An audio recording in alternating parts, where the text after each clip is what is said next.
और बजट के बाद वित्त मंत्री जगदीश देवड़ा प्रेस कॉन्फ्रेंस कर रहे हैं। देश के यशस्वी प्रधानमंत्री नरेंद्र मोदी जी के मार्गदर्शन में और मध्य प्रदेश सरकार के यशस्वी मुख्यमंत्री डॉक्टर मोहन यादव जी के नेतृत्व में जो सरकार चल रही है उसका बजट आज प्रस्तुत किया है। छोटा सा प्रेजेंटेशन जो हमारे डायरेक्टर बजट ने प्रस्तुत किया है, बहुत सारा विस्तार से आया नहीं है, लेकिन विस्तार वाली आपको बुक उपलब्ध बहुत जल्दी करवा देंगे। और कुछ प्रश्न भी हैं, लेकिन आज मुझे कहते हुए बड़ा कष्ट है कि मध्य प्रदेश सरकार का बजट आ रहा है और विपक्ष उस बजट को सुनना ही नहीं चाह रहा है। ये आचरण जो आज था विपक्ष का, मुझे लगता है कि इसकी जितनी निंदा की जाए उतनी कम है कि सरकार क्या बजट प्रस्तुत कर रही है, किन किन वर्गों के लिए क्या प्रावधान किए हैं और कितना बजट हमने बढ़ाया है पिछले बजट की तुलना में। अभी कितना बजट हमारा बढ़ा है, किन किन विभागों को मिला है, किन वर्गों के लिए मिला है, क्या उसमें कमी उनको लग रही है, वो सुनते तो मुझे कहते हुए बड़ा कष्ट है कि जब वो जिस विषय को वो लेकर के हाउस में सदन में जब बोल रहे थे तो उस विषय पर तो हमारे विधानसभा के सम्मानीय अध्यक्ष नरेंद्र तोमर जी ने बहुत सद्भावना से उनको समय दिया, बहुत लंबा समय दिया। एक ध्यानाकर्षण में आज तक के इतिहास में इतना समय नहीं मिल पाया जितना समय उनको दिया, पूरी बात उनको सुनने दी, पूरे विषय पर वो बोले। तो आज मुझे नहीं लगता कि कोई औचित्य था कि आज वहां पर आकर के वो ऐसा आचरण करते। पूरे प्रदेश की जनता देख रही है और भी लोग देख रहे हैं, सारी जनता उसको सुनना चाहती थी, लेकिन उन्होंने आज जो आचरण किया है उसकी तो मैं आज इस हमारे सभी साथियों के बीच में मैं जितनी निंदा की जाए उतनी कम है। ऐसा आचरण मुझे लगता करना नहीं चाहिए। मैं आज इस बजट के संबंध में, चूंकि पहले भी हमने बजट जब प्रस्तुत किया था उसके पहले हमने जनता से सुझाव आमंत्रित किए थे और बजट से संबंधित जो विषय विशेषज्ञ थे उनके भी हमने संवाद, हमने प्रशासन एकेडमी में हमने भी उनको बुला करके उनसे भी संवाद किए थे और भी कई प्रबुद्ध जनों से भी हमने सब लोगों से सुझाव आमंत्रित किए थे। सारे सुझावों को हमारे सभी विभाग की सारी टीम ने बैठ करके बहुत मंथन किया और हमने पूरी कोशिश की कि बजट मध्य प्रदेश का अच्छा बजट हो। उनके सुझाव को हमने उसमें सम्मिलित करने की पूरी कोशिश की, सुझाव हमने सम्मिलित किए भी हैं उसमें। निश्चित रूप से जनता का बजट जनता के लिए और आज हमने उनको ही समर्पित किया है। ये सर्वस्पर्शी बजट है, सभी वर्गों को सिखाया गया है। जैसा कि नरेंद्र मोदी जी की मंशा है, उन्होंने कहा भी है कि इस पूरे देश में गरीब, महिलाएं, युवा, किसान, इन पर विशेष तौर से फोकस करने का जहां तक उनका मन है, तो इस बजट को पूरी कोशिश करके इन सारी बातों का समावेश हमने उसमें किया है। अब तक 16% बढ़ाया है पिछले बजट से।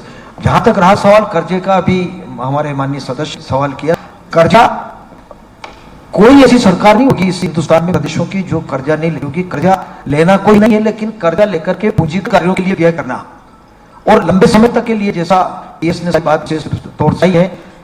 पर मेरे सामने अगर पिछला इतिहास देखेंगे तो कांग्रेस की सरकारों में तो वेतन भत्ते, कर्जा लेकर के वेतन भत्ते दिए, स्थापना में खर्च किया। लेकिन ये ईश्वर की कृपा से मध्य प्रदेश में भी और कहीं भी भारतीय जनता पार्टी की सरकार में इस प्रकार का कोई अवसर नहीं आया इसकी ऐसा भी करना पड़े। अगर कर्जा लिया है तो वो पूंजीगत व्यय के लिए लिया है और प्रदेश का विकास किया है। हमने बहुत अच्छी इस मध्य प्रदेश में सड़कें बनी है, कहने की आवश्यकता नहीं है, लेकिन सबका अनुभव है।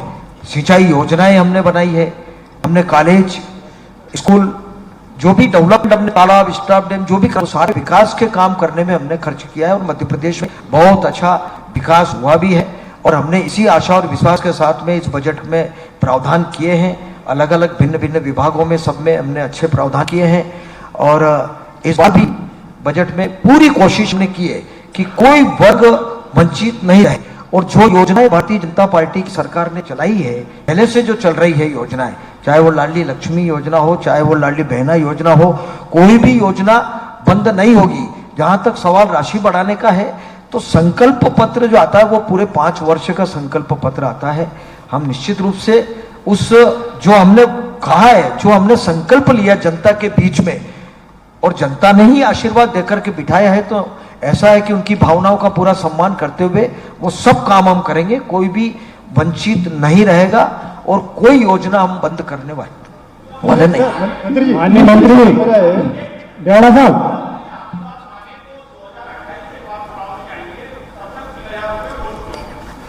भाई 5 वर्ष का संकल्प पत्र है, हम पूरा वादा करेंगे, पूरा वादा पूरा करेंगे, कोई वादा अधूरा नहीं छोड़ेंगे, जो कहा है वो करेंगे। देवड़ा साहब, ये हमको पता है, मंत्री जी। ये हमको पता है कि जनता ही आशीर्वाद देती है, जनता के बीच में जो कहा वो करना है, जनता के बीच में फिर हमको आगे जाना है। मंत्री जी, सवाल ये है कि आपने मंत्री जी, जो बजट पास में मेरा पढ़ा, सवाल ये है, 44 नंबर पे एक वो पॉइंट है। मंत्री जी, 44 मेरा नंबर सवाल पे ये है कि विधायकों के प्राकृतिक खेती की बात की कार्यालय आपने, प्राकृतिक खेती की बात की है मंत्री जी, आपने प्राकृतिक खेती की बात की है, उसमें 30 करोड़ का बजट रखा है, और उसमें बजट से आप करने वाले हैं कि जैव विविधता में सुधार करेंगे, प्रोत्साहन करेंगे किसानों की आय बढ़ाएंगे, तो 30 करोड़ में किस किस किसान को कितना पैसे देंगे? जिन विभागों में अगर राशि कम भी है, तो मैं आपसे आग्रह कर रहा हूं कि उसमें राशि की कोई कमी नहीं आएगी, न कोई योजनाओं में कमी आएगी। अगर प्रावधान कम भी होगा उसको भी हम पूरा करेंगे। ये मेरी जिज्ञासा ये है कि विधायकों के कार्यालय पे 5 लाख रुपए खर्च करने का प्रावधान है, तो उसमें क्या क्या आप उनको सुविधाएं देने जा रहे हैं 5 लाख में? बताइए।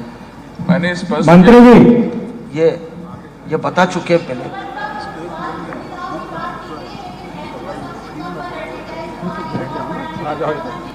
आप अपनी जानकारी क्लियर कर लें। हेल्थ में कम बजट नहीं है, हेल्थ में बजट को बढ़ाया गया है, उसमें अप्रत्याशित वृद्धि की गई है।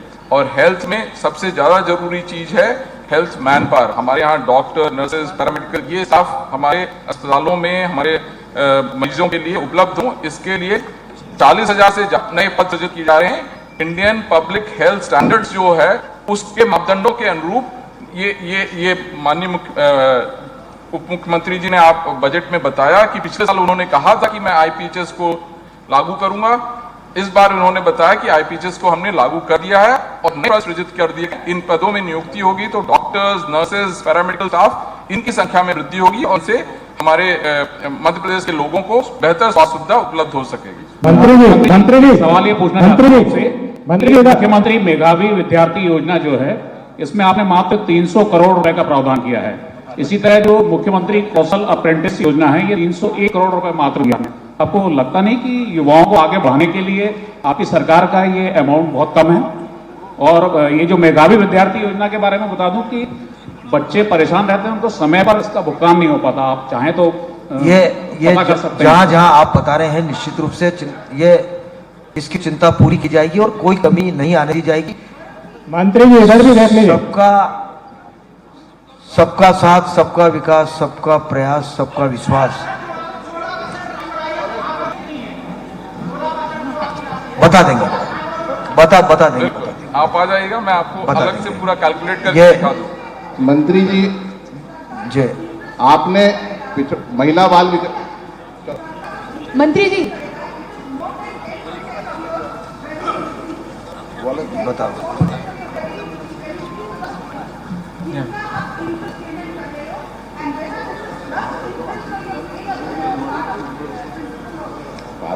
So, ये इंटरेस्ट पेमेंट का आपका जो क्वेश्चन है, your figures are right and that figure is not way beyond our means, it is within our means. And let me add to that in spite of doing that we will only borrow to spend on capital expenditure.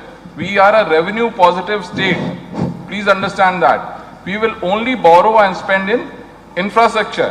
पूंजीगत व्यय हम उससे करते हैं। So 10.4%, yes, we are at that point, but we are not beyond our means. माननीय मंत्री जी, ये सब आपने ये सारे आंकड़े आपको अभी उपलब्ध करवा दिए जाएंगे। एक एक आंकड़ा जो भी है वो सब उपलब्ध करवा दिया देवड़ा जी, माननीय मंत्री जी, एक प्रश्न मेरा है। देवड़ा जी, आप प्रधानमंत्री मोदी के मार्गदर्शन में बजट लाने की बात कर रहे हैं। मोदी जी कई कानूनों को, अंग्रेजों के कानून को खत्म करने का काम कर रहे हैं, जो बदल रहे हैं भारतीय कानून में।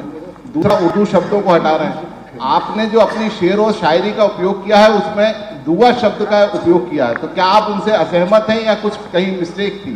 अब कोई असहमत नहीं है, लेकिन अब ये विषय मुझे लगता है कि बहुत हो गया। बहुत बहुत धन्यवाद, थैंक यू। देवड़ा जी, मंत्री जी एक सवाल, एक अंतिम सवाल। मंत्री जी एक मिनट, जरूरी सवाल है।